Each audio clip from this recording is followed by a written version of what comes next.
Hello student, welcome to Divine Public School. Today we will do words meaning of our fifth chapter. We need air and water. Students, आज हम लोग जो हैं हमारा जो chapter fifth है उसके वर्ड मीनिंग पढ़ेंगे ताकि जब हम इस चैप्टर को रीड करें तो हमें ये अच्छे से समझ में आ जाए, हम इसे ईजीली अंडरस्टैंड कर सकें। तो हमारा जो चैप्टर है वो है we need air and water. हमें पानी और हवा की आवश्यकता होती है या हमें हवा और पानी की आवश्यकता है।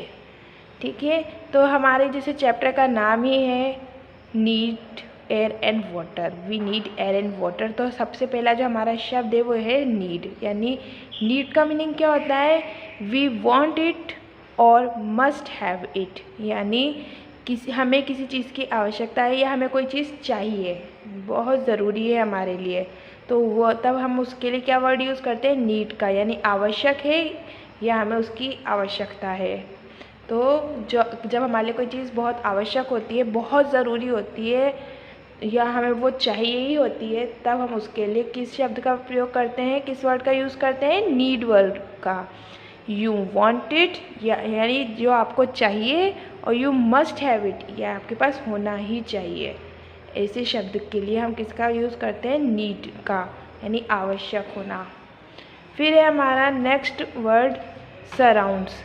सराउंड का मीनिंग होता है टू बी और गो अराउंड समबडी। यानी किसी के आसपास का या चारों ओर से घिरा हुआ, किसी को चारों ओर से घेरना। ठीक है, किसी भी चीज़ को या किसी भी वातावरण को चारों ओर से घेरना उसे कहा जाता है सराउंड, यानी चारों ओर या आसपास का माहौल। फिर है हमारा ऑर्गेनिज्म। ऑर्गेनिज्म का मतलब होता है क्रिएचर। अब देखिए जितने भी प्राणी हैं, चाहे वो एनिमल्स हैं, ह्यूमंस हैं, प्लांट्स हैं, जो जीवित हैं, जो जिनके अंदर जीवन है, वो सब क्या है? ऑर्गेनिज्म में आ जाते हैं, जीव या प्राणी। ठीक है, उन्हें कहा जाता है ऑर्गेनिज्म यानी क्रिएचर, जिसे भगवान ने बनाया है, जिनके अंदर जीवन है, जो जिंदा हैं। जैसे हम लोग होते हैं, इंसान हैं, जानवर हैं, यहाँ तक कि पौधे भी, क्योंकि वो भी बढ़ते हैं, बड़े होते हैं, तो इसलिए वो भी क्या है? ऑर्गेनिज्म में आते हैं। फिर है एयर यानी हवा। एयर मीन्स हवा या वायु। फिर है नेक्स्ट वर्ड हमारा रिक्वायर्ड। रिक्वायर्ड का मतलब होता है टू नीड समथिंग, जिसकी हमें आवश्यकता हो, जिसकी हमें ज़रूरत हो, किसी बात या वस्तु की आवश्यकता होना। किसी चीज़ की, किसी बात की अगर हमें आवश्यकता है तो वो क्या है? हमारे लिए रिक्वायर है। ठीक है, मतलब किसी भी चीज़ की या किसी भी वस्तु की आवश्यकता होना, उसकी ज़रूरत होना रिक्वायर होता है। फिर है हमारा नेक्स्ट वर्ड मिक्सचर। मिक्सचर का मतलब होता है मिश्रण। आ कॉम्बिनेशन ऑफ डिफरेंट थिंग्स। अलग अलग चीज़ों का एक कॉम्बिनेशन, एक मिश्रण, उसे क्या बोला जाता है? मिक्सचर बोला जाता है। विभिन्न पदार्थों या वस्तुओं का मिश्रण। अलग अलग पदार्थों, अलग डिफरेंट थिंग्स का कॉम्बिनेशन, अलग अलग पदार्थों का, अलग अलग चीज़ों का एक मिश्रण या मिक्सचर।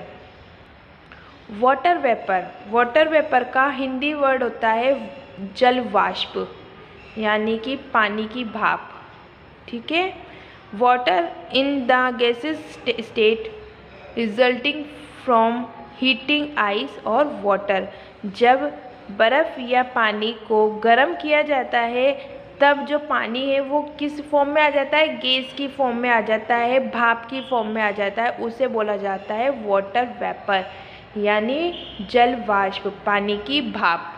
भाप आपने देखी होगी, हमारे घरों में पानी जब हम लोग गर्म करते हैं तो उसमें से धुआं उठने लग जाता है, और जब हम उसके आप देखिए कभी भी एक बर्तन में जब हम पानी गर्म करते हैं, इवन जब आपने देखा होगा दूध भी, जब हमारे घर में दूध गर्म किया जाता है और फिर मम्मी गर्म दूध के ऊपर प्लेट वगैरह ढक्कन ढक देती हैं, तो क्या होता है? वो दूध में से या पानी में से जो भाप उठती है वो क्या हो जाती है? प्लेट के ऊपर जमा हो जाती है। तो वो जो भाप होती है ना, उसे बोला जाता है जल वाष्प। और फिर वो भाप जैसे जैसे ठंडी होती है तो वो वापस से पानी की फॉर्म में आ जाती है। तो वो जो भाप, वो जो धुआं पानी में से या दूध में से उड़ता है, उसे जल वाष्प कहा जाता है, यानी वाटर वेपर कहा जाता है। फिर है हमारा next word dust particles. Dust particle का मतलब होता है धूल के कण। क्या होता है डस्ट पार्टिकल का मीनिंग? धूल के कण। ड्राई फाइन पाउडरी मटेरियल, सूखा पाउडर के रूप में जो पाउडरी मटेरियल होता है उसे कहा जाता है डस्ट पार्टिकल, यानी धूल के कण कहा जाता है। फिर है हमारा नेक्स्ट वर्ड एक्सहेल। एक्सहेल का मतलब होता है to breathe out the air in your lungs. अपने फेफड़ों में से, अपने लंग्स में से हवा को बाहर निकालना, यानी सांस को बाहर निकालना, जो क्या कहलाती की जो प्रक्रिया है, जो प्रोसेस है, उसे बोलता है एक्सहेल।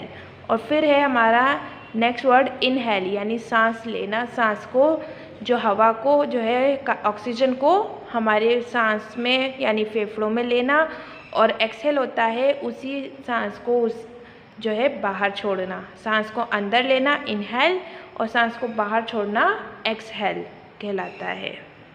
अब है हमारा नेक्स्ट वर्ड फोटोसिंथेसिस।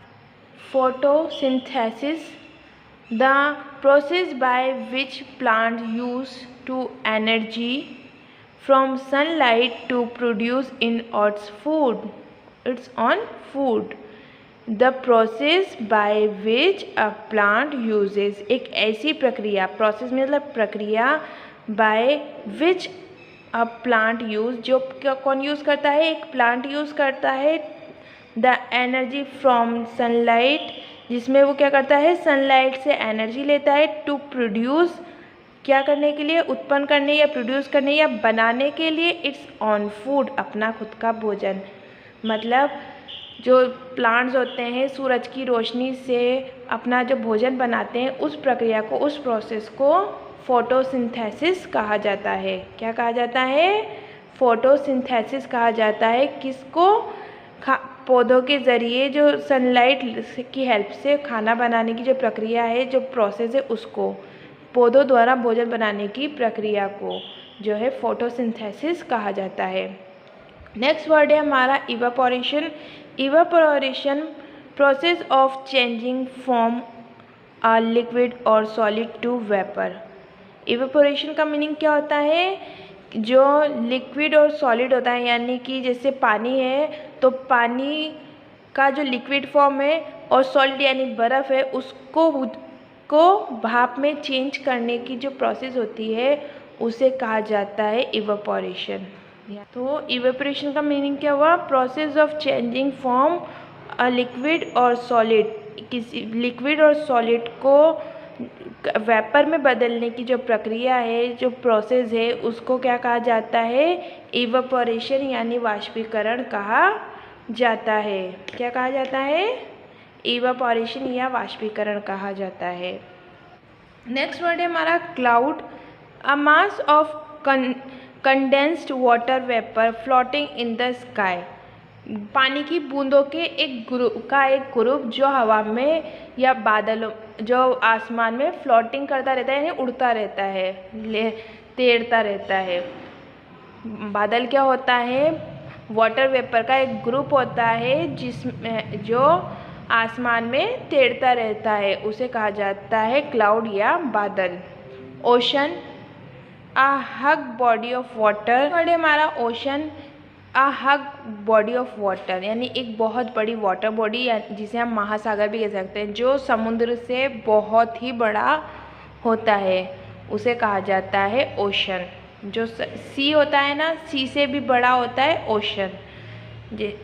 एक ओशन में कई सारे सी जो होते हैं, समुद्र जो होते हैं, वो शामिल होते हैं। तो ओशन क्या होता है? अ हग बॉडी ऑफ वाटर, एक यानी एक बहुत बड़ी वाटर बॉडी होता है। तो स्टूडेंट, ये थे आपके चैप्टर 5 के क्वेश्चन वर्ड मीनिंग। इसको आप अपनी नोटबुक में नोट करिएगा और लर्न करिएगा, जो क्योंकि ये हमें हेल्प करेगा हमारे चैप्टर को समझने में, अंडरस्टैंड करने में। तब तक आप लोग अपना ख्याल रखिए। Take care and bye bye.